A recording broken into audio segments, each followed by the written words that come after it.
Hello everyone, আসসালামু আলাইকুম। আমি ফাহিম আহমেদ। তো গত টিউটোরিয়াল পর্যন্ত আমরা লুপের এই বিষয়গুলি দেখলাম। তো আজকে আমরা এই কিভাবে ডলার আয়ের ভ্যালুটা বাড়লো বা এই বিষয়টাকে নিয়ে আমরা আরেকটু ইনডিপ আলোচনা করতে চাই।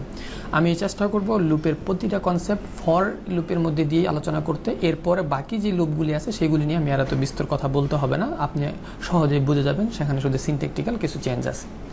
তো আমরা আরেকটু মনোযোগ দিই এবং বোঝার চেষ্টা করি বিষয়টা কি হয়েছিল এখানে, ঘটনাটা সেটা আমরা যদি একটু দেখি।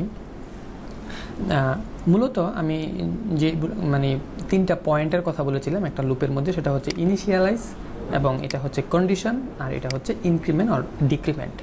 তাহলে এই পার্টের মধ্যে এসে আমি যখন প্রথমে ডলার আয়ের ভ্যালু 0 করে দিয়েছিলাম, তার মানে আয়ের ভ্যালু সে ইনিশিয়ালি 0 সেট করেছে, তাই না? এটা যখন সেট করেছে, আমরা যদি এখানে আবার ডলার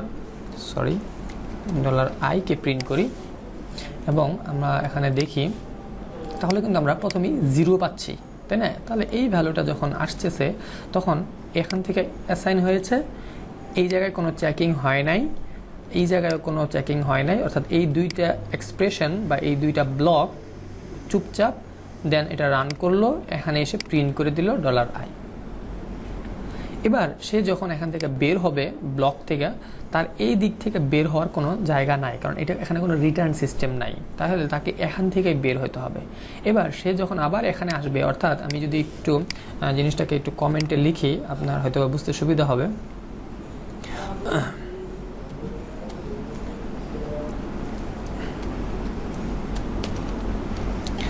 ওকে, এটা তো আমাদের সিনটেক্স বা প্রোগ্রামিং এইভাবে চিনে, কিন্তু আমি আপনার বোঝার স্বার্থে যদি বলি, সেটা হচ্ছে এর একটা কপি আমরা নিয়ে আসি হচ্ছে এই জায়গাতে, এবং তারপরে নিয়ে আসি হচ্ছে এইটাকে,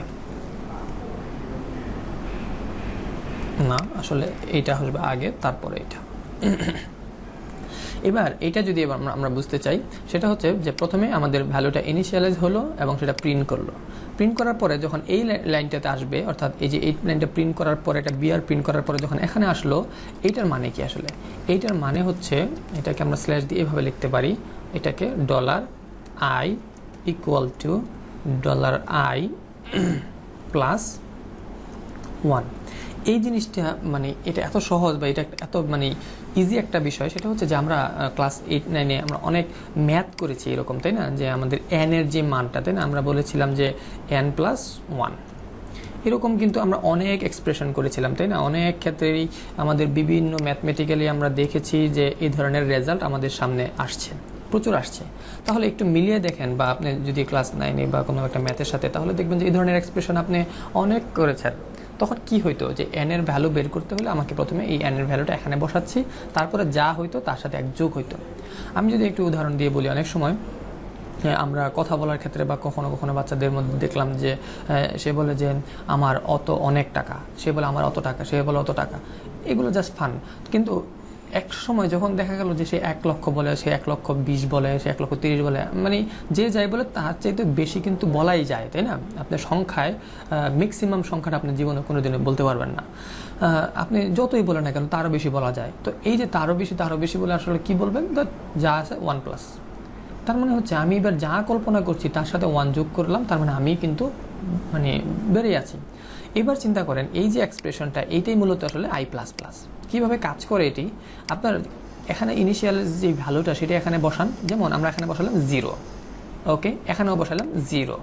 এখানে 0-র সাথে 1 যোগ হয়ে কিন্তু আবার এটার ভ্যালু কত হয়ে গেল? 1। তার মানে আপনার প্রথমে শুরুতে এই ভ্যালুটার কোনো ভ্যালু নাই, কারণ হচ্ছে এই ভ্যালুতে যা আসবে সেটা হচ্ছে এদের ভ্যালু, তাই না? তার মানে এই যে ডলার আই, এই ডলার আইটা প্রথমে থাকবে এমটি, কিন্তু এই ডলার আইতে একটা ভ্যালু থাকবে, কারণ হচ্ছে কোড সবসময় এই দিক থেকে এইভাবে আসবে, অর্থাৎ এই এক্সপ্রেশনে, অর্থাৎ ইকুয়াল সাইনের ক্ষেত্রে অবশ্যই এই অপারেটরে, হ্যাঁ, আপনার এই যে লেফটের যে ভ্যালুটা, এটা রাইট, সো রাইটের যে ভ্যালুটা সেটা লেফটে এই ভ্যারিয়েবল এসে অ্যাসাইন হবে। এটাই হচ্ছে সিস্টেম। তাহলে আমাদের যে আইয়ের যে 0 যে ভ্যালুটা ছিল, সেটা মূলত এখানে এসে বসবে। এখানে এসে বসার পরে যেটা হচ্ছে যে 0-র সাথে 1 যোগ হবে, তাই না?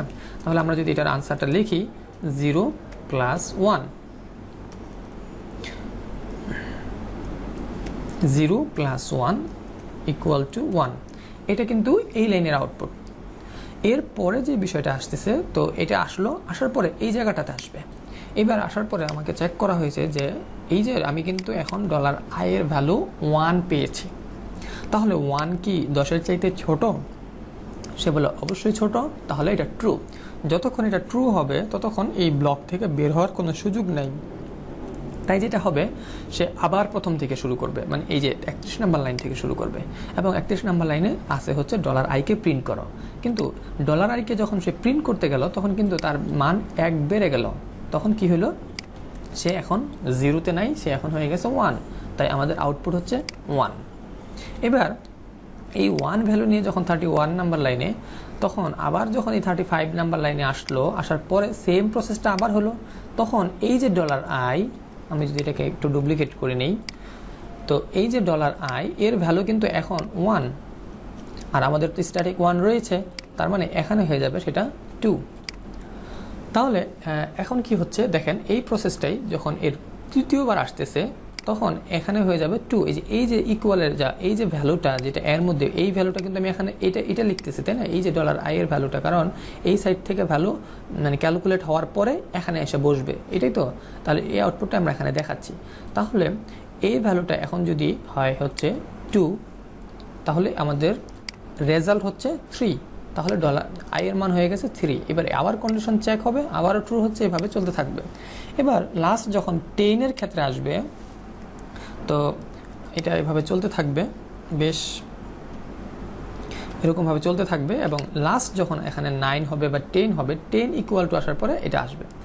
এরপরেও আরেকবার আসবে, আসার পরে এখানে চেক হবে, যখন 10 হবে এটার ভ্যালু, তখন কি হয়, যখন আমাদের এখানে 10 হয়ে গেল তখন এর যোগ হয়ে কিন্তু এখন হবে যে 11। এবার এই 11-এর জন্য কিন্তু এটা ফলস করবে, যে আই এর মান 11 কখনো কি হবে না, 10-এর চাইতে সমান হবে না। আর এটা যদি হয় তাহলে এটা ফলস, আর ফলস হলে এই লুপটা ব্রেক করবে। ব্রেক করবে মানে হচ্ছে পরের মানে যে ইনস্ট্রাকশন থাকবে সেটাতে চলে আসবে। তো এই বিষয়টি হচ্ছে মূলত লুপ। এটা প্রথম যারা দেখে মূলত তাদের জন্য এটা বুঝতে একটু অসুবিধা হয়, এটা সবার ক্ষেত্রেই হয়।